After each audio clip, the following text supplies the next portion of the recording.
Grève, retard, manque de personnel. Dans ces conditions, le ciel européen rencontre des difficultés.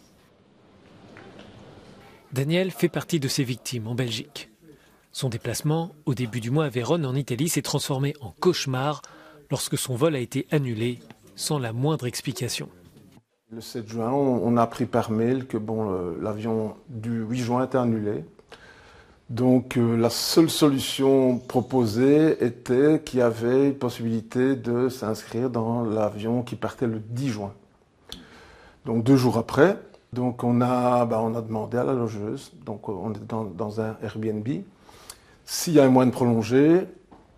Disons après quelques difficultés, on a pu, disons, prolonger.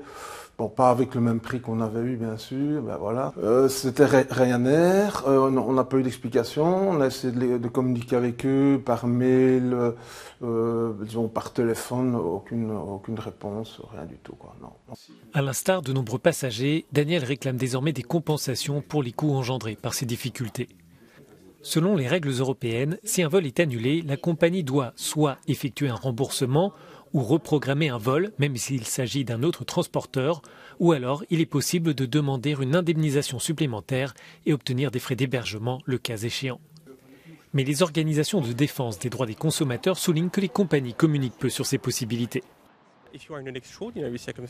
S'il y a une tempête ou une grève à l'aéroport, par exemple, ce qui est une circonstance exceptionnelle, vous n'avez pas droit à une indemnisation. Dans d'autres cas, vous avez droit à une compensation. Le montant de cette indemnisation dépend de la distance de votre vol. La somme varie de 250 à 600 €, mais les organisations de défense des consommateurs expliquent que les compagnies aériennes ne l'indiquent pas clairement. Les difficultés pourraient s'accentuer car les transporteurs annulent des milliers de vols alors que commencent les vacances d'été.